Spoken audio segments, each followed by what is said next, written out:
We've lived on this geothermal reservoir for 800 plus years as the people of Ngāti Tahu Ngāti Whaua. What are Anchorage going to do now that they've snagged David Jones? I mean, they got it for $100 million, $2 billion less than the Woolworths paid. Our union was not involved in the consultation process.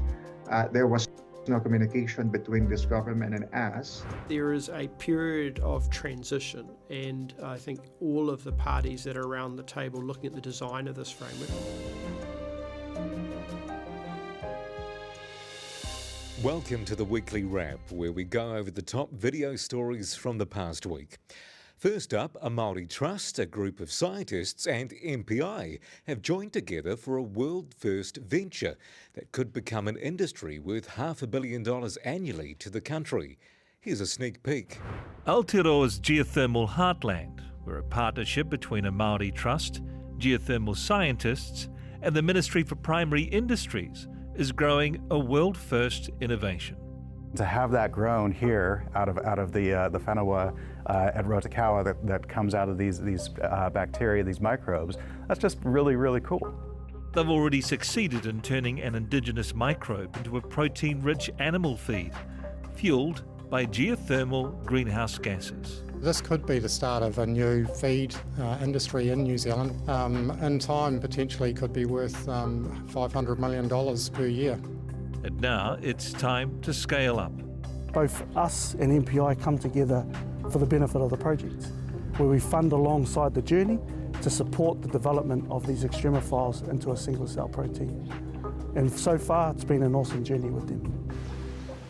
Just over a decade ago, in the middle of all this steam and bubbling mud and water, at the Rotokawa geothermal reservoir near Taupo, scientists made a very small, very big discovery.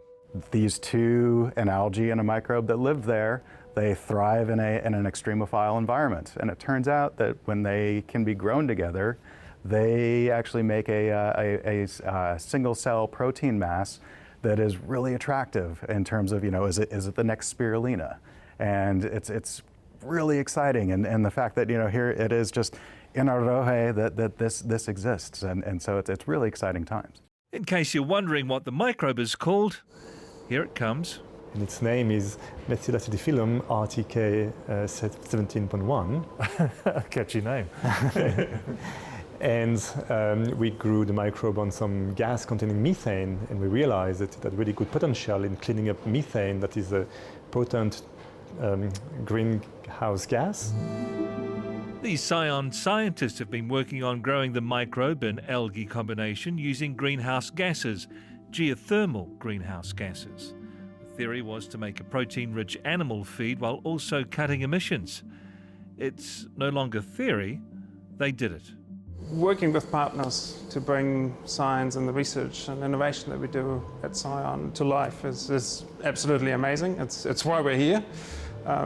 It's really the difference that we can make and that the team can make with this technology in New Zealand and eventually, hopefully, internationally. That's really got the team buzzing and everyone excited about this.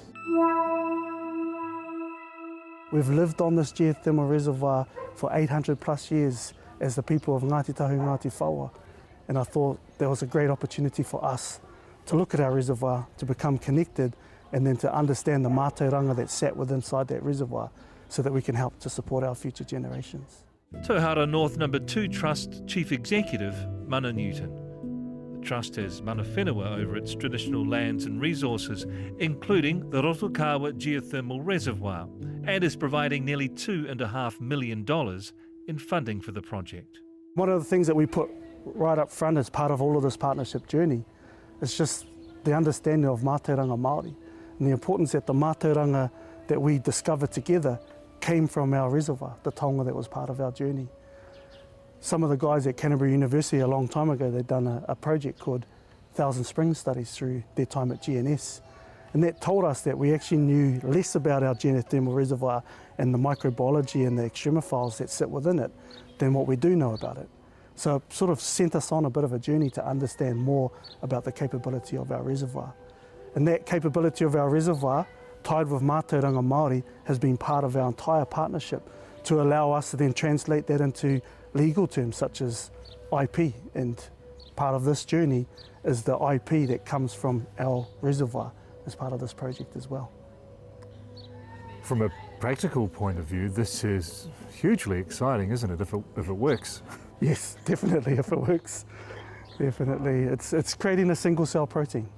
Allows us to be able to potentially feed future generations to come in.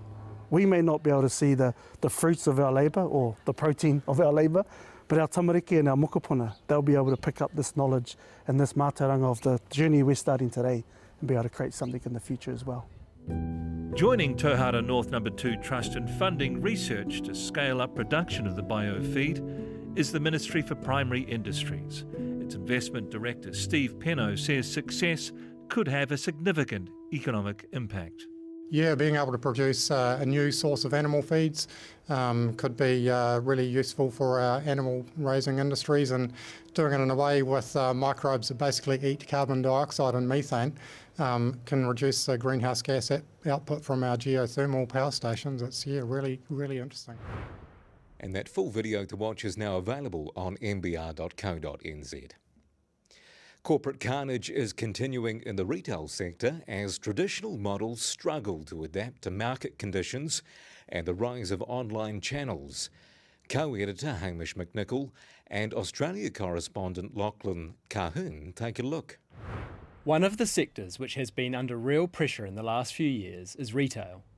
Slow economic growth and inflation have impacted on consumer demand, and retail margins are being sliced by rental and transport costs. This is an issue on both sides of the Tasman, with Australia and New Zealand sharing many common brands. Our Sydney correspondent, Lachlan Cahoon, has been looking at the retail sector in his Underarm column this week and joins me now. Lachlan, what do the numbers say about the retail sector in Australia? Well, Hamish, the Australian numbers are anemic, but they're not absolutely totally dreadful. August retail sales were up 3.1% year on year, so that equated to around $36 billion of spending. But retail rents are up by 1.1% nationally over the same period. In some cities like Brisbane, they're up by a lot more. Also, you have to remember that the population grew by 2.3% over that period. A lot of spending is leaking online. The ABS figures show that 5 years ago, Australians were spending about $1.7 billion online. That is now at $4.1 billion. And that doesn't take into account overseas purchases. Around 30% of people are regularly buying from offshore brands like Temu, which has come from nowhere over the last 2 years to really dominate that market. So you'd say that whatever growth there is in the retail market is not really in bricks and mortar. And is that why we've seen some of that real corporate carnage that we have seen coming out of there? What would have been some of the moves that we've seen? Yes, well, there's been quite a few of them. I mean, going back a couple of years, we had Topshop enter our market from the UK, the fashion retailer. They had a big landmark store in Sydney. They came and went very quickly. I think you'd be aware that the Ted Baker brand that closed down on both sides of the Tasman only very, very recently. Kiwis would also remember Easy Buy. That was bought by Woolworths, I think, in 2013, then sold on again to a private equity house, Alcyon, in 2017. That ended up on the ASX in a company called Mosaic that this month closed down more than 200 physical stores, including Autograph, which I believe is also in New Zealand. So this week we've had furniture retailer Nick Scali warning the market that its profits were going to be 25% lower than forecast.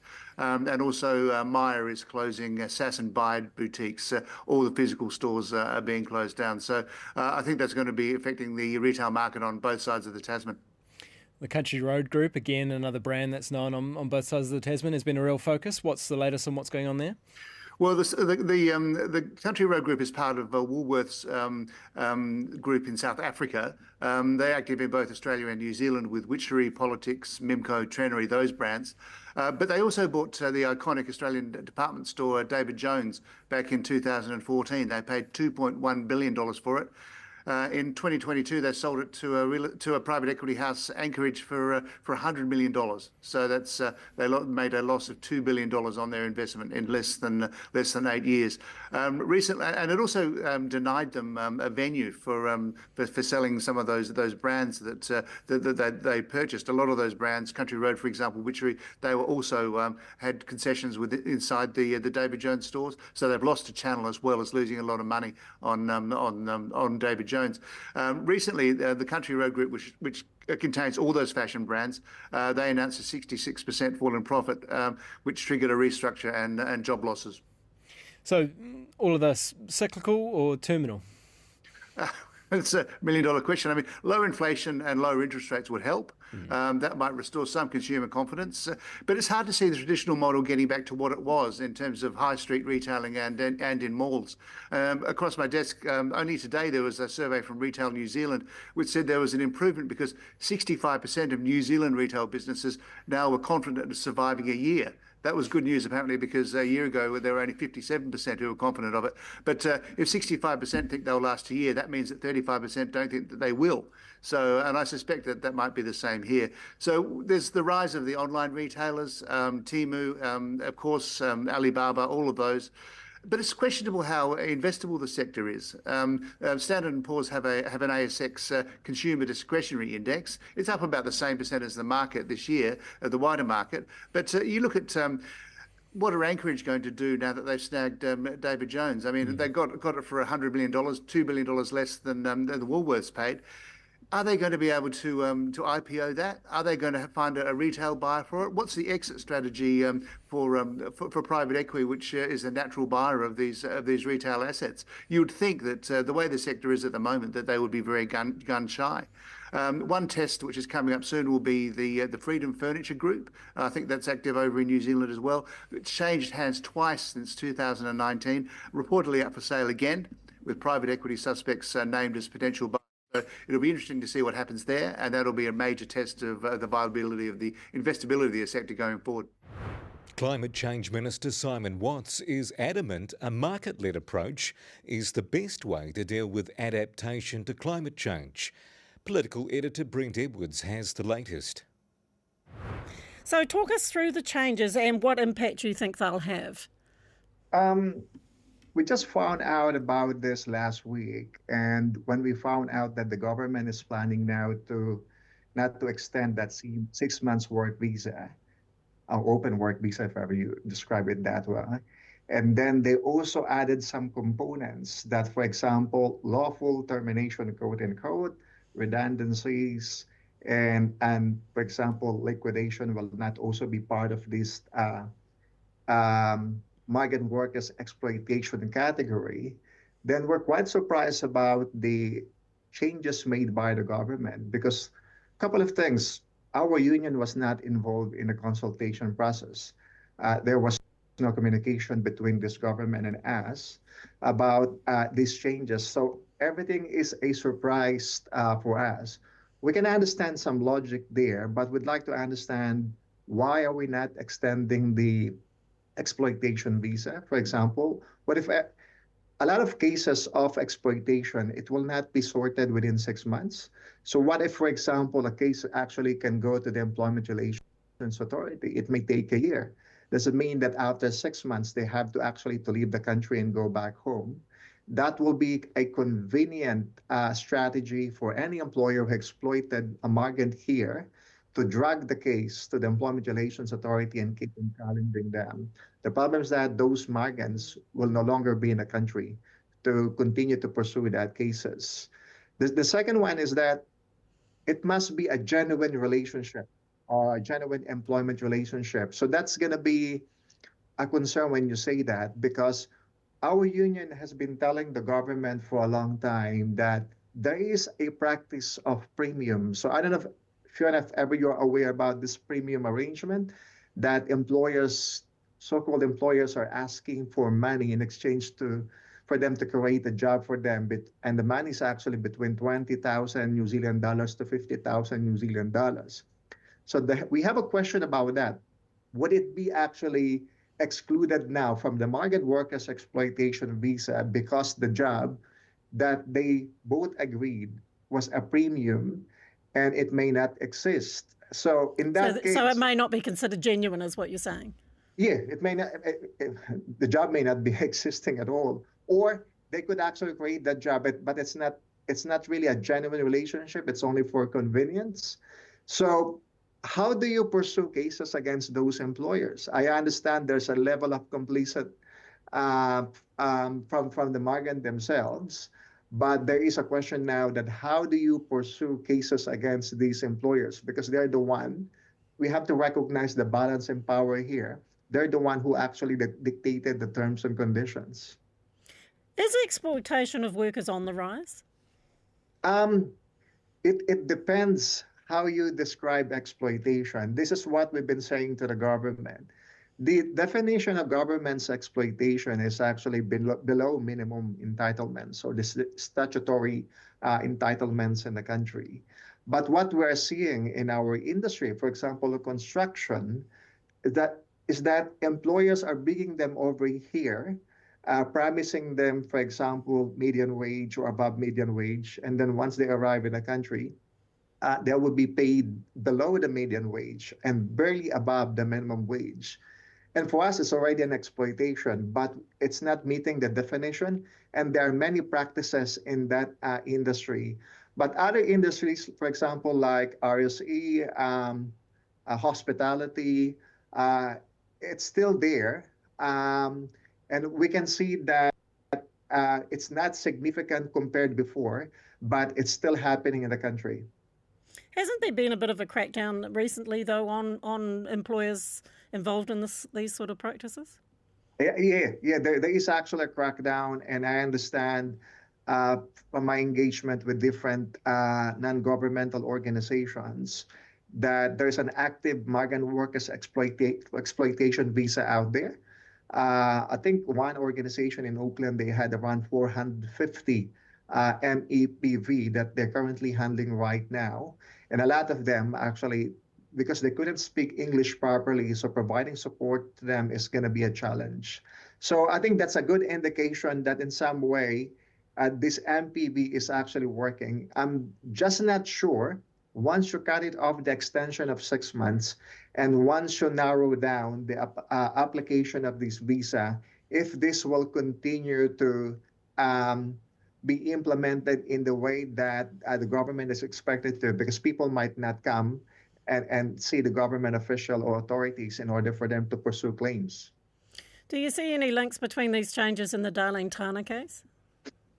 In terms of Darlene Tana, it could be, because I think that's an eye-opener. Because even if ever you're a public servant, it's also happening in your own backyard. So it's a bad taste in the mouth, and I was expecting actually higher accountability from public officials, knowingly that they should be implementing the law. In fact, the Green Party actually has a strong mandate to address migrant exploitation because it's part of their values and principles. So I expect more, and it could be because of that case as well, or for different reasons. I do see that the migrant who sparked that particular case still hasn't had his claim against the business resolved. Yeah, that's what we are saying, that the 6 months, even when I was part of the government's reference group, about 6 months, I was not actually in agreement with the government. I did not really support that in principle, because we believe that it must be extended or it must be a year. So I think the agreement that we had with the government before is that it can be extended. Now, if the government reduced that to 6 months and there is no ability for the government to further extend that, then that can be a problem. And this case that you just mentioned is an example of that. This week on Toil and Trouble, First Union General Secretary Dennis Magger comments on recent government changes to the Migrant Exploitation Protection Work Visa, as well as the Darlene Tana case. Here's NBR's Fiona Rotherham. The Parliamentary Committee report into climate adaptation left as many questions unanswered as it answered. The man who will have to answer at least some of those is Climate Change Minister Simon Watson. He joins me now. I mean, that report kind of talked about how the costs of adaptation should be shared, between those who benefit, those who make it worse, public, those who have greater ability to play. But it didn't define how that should be shared. I mean, is that one of the difficult issues to deal with? Look, I think it's firstly appropriate to recognise that climate adaptation is a highly complex and challenging area, and hence the desire by this government to start progressing work in regards to defining what is that framework to answer some of the questions and which need to be answered around clarity in terms of who pays, how do you share costs, the information sharing components, and also the investment framework around that. The Select Committee has reported back its findings in regards to those 4 key areas. They have made recommendations in regards to a number of those. And they've also highlighted areas where they have identified that more work needs to be done. The opportunity and challenge on me as Minister and on Government now is to take that Select Committee report findings and use that as a basis to build through a policy position that I can lead through Cabinet in order to make decisions in terms of how we move forward. We said from the outset that it is critical that we take steps forward. The status quo is not acceptable position for us as a government, and actually in a bipartisan manner, nor is it seen as acceptable. And very much the focus now is progressing through the policy work to, in effect, turn those recommendations and other inputs into legislative changes that we need to make, and that's the work that I'm starting to work at the moment on. Well, you mentioned bipartisan, I guess multi-partisan really, and that's been talked about a lot. So as you go through that process, will you be involving the other political parties, the opposition parties, in terms of trying to keep that agreement going? Yeah, absolutely. What we have been clear about from the outset is that we need an enduring solution for climate adaptation, and an enduring solution means that we have a multi-party input in terms of the design of what the framework and legislative change looks like, and that has been an important principle for us as a government from the outset, and will continue to be the case. The reality is that the Select Committee process has done its job, but there is now a policy piece of work that officials and my officials will be involved in alongside Treasury officials. But it is my expectation that I will continue to work with multiple parties, both in the government and out of government, in regards to ensuring that the recommendations and the policy recommendations that we put forward are ones that will be enduring. And I think New Zealanders can have confidence that in a very complex and challenging area such as climate adaptation, of which everyone acknowledges we need to move forward, the ability to ensure that we have certainty around what that looks like into the future, irrespective of the political party, is an important step, and that's something I'm going to continue to lead. Because even if you reach that sort of agreement, it's still going to be a difficult process, right? There's still going to be some property owners, if you like, who will probably feel that they're losers out of that sort of. Look, absolutely, and I think what has been recognised potentially in the past for a reason not to progress this conversation is because of that complexity. On the flip side, we've said, well, look, the status quo is not acceptable. We have a fragmented model that is not enduring, and that doesn't set ourselves up for success in the future. This is one of the single biggest fiscal risks for the Crown balance sheet, and the Crown alone cannot afford to pay for adaptation alone for the generations to come. We need a different way to deal with this. And so we're not going into this, with head in the sand that people aren't, that everyone's going to think that this is a great idea. But there is a really important aspect here is that, New Zealanders should be able to expect that government are leading and ensuring that we pull all the parties together to get a solution around this problem. We need to move forward from the current state, and we also need to acknowledge that there's going to be a period of transition, i.e. there's no silver bullet. This isn't going to just be done overnight and it's fixed. This will be a period of transition. But we can look forward into the future, generations to come in the future, and identify a point in time, I believe, that where, in the main, Kiwis are forewarned to the risks in which they face when they make a decision, either where to buy a house, where to build a house, or to make other investment decisions. And I think if New Zealanders are forewarned around that, then we are in a position where the burden of the risks that hit us through climate change is therefore shared and is not simply on the shoulders of one entity such as the Crown, which is the current status quo, which we know is not a financially sustainable model going forward. Well, I think the report, makes mention of the the dangers of moral hazard. Obviously, if people think someone else is going to pick up the tab, they won't take much care. But on that basis, what about the issue now of continuing to build in areas that are susceptible to climate change effects? Are you confident that that's stopped, or does something need to happen pretty urgently to stop more properties being built at, being put in places of risk? Well, what's clear is, the world doesn't stop, the climate doesn't stop while we're thinking about what our framework will be for climate adaptation. We've seen with the Dunedin floods in only the past month or so that these events will continue. We know that, and we expect that to occur. What we are conscious of is that we do need to move with pace in regards to defining what some of those models and frameworks look like to provide clarity. But likewise, we also need to be cognitive of the fact that the state is not going to be the entity that is always going to write a cheque, nor can it be in a position to do that. We need to approach this from a market-based approach. We need to ensure that we're following an approach that is a lowest cost pathway, and the way in which we can let the market deal with it, such as if you can't get insurance, then you can't get a mortgage to build a house or to buy a house.